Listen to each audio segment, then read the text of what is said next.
तेबे राज्य में आसंता अगस्ट 7 तारिख पर्यंत लगी रहिबो मौसुमी जनित वर्षा एवं ता सहित लगी रहिबो बिजुली घड़घड़ी एवं झड़ पवन। ता सहित आगको आसुची जोड़ा लघुचाप। आसंता 15 तारिख बेलू यह दुईटी लघुचाप जोगु राज्य में प्रबल वर्षा हेबो। तेबे आज मध्याह्न सुधा 27 जिला को येलो वार्निंग जारी करा बेले गोटे दुईटी जिले में प्रबल वर्षा हेबाकु थिबा बेले 27टी जिले में बिजुली घड़घड़ी मारिबा सह 30 ରୁ 40 किलोमीटर बेगर पवन बहिबार संभावना रही। ता सहित 3टी जिला को ग्रीन वार्निंग जारी करा बेले यह सबु जिले में पाग सुखिला रहिबो। तेबे चलंतु जानिबा केउं सबु जिले में प्रबल वर्षा हेबा सह बिजुली घड़घड़ी मारिबो एवं पवन बहिबो। तेबे से सबुर संपूर्ण विवरणी जानिबा पई आम भिडियोटी को शेष पर्यंत देखंतु।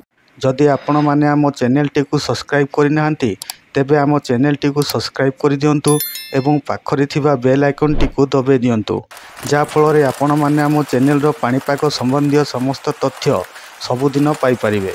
हाराहारी समुद्र पतन रे मौसुमी बायु एबे फिरोजपुर, अंबाला, नजीबाबाद, शाहजहानपुर, बारबांकी, गोरखपुर, मुजफ्फरपुर, पूर्णिया, ब्रह्मपुर एवं सेठारु दक्षिण पूर्व दिगरे उत्तर पूर्व बंगोपसागर को जाइए जहाँ फल आसंता अगस्ट 7 तारिख पर्यंत राज्य में किछि जिले में वर्षा लगी रहिबार संभावना रही।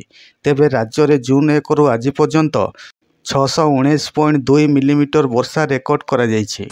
येलो वार्निंग जारी कराइथिबा 27 जिला हेउछि सुंदरगढ़, केन्दुझर, मयूरभंज, झारसुगुड़ा, बरगड़, संबलपुर, देवगढ़, अनुगुल, ढेंकानाल, कटक, बालेश्वर, भद्रक, जाजपुर, केन्द्रापड़ा, जगतसिंहपुर, गंजाम, गजपति, मालकानगिरी, कोरापुट, रायगड़ा, नवरंगपुर, कलाहांडी, नुआपड़ा, बलांगीर, सोनपुर, कंधमाल, बौद्ध यह सबु जिले में बिजुली घड़घड़ी सह झड़ पवन लगी रहिबो एवं मध्यम धरणर वर्षा हेबो।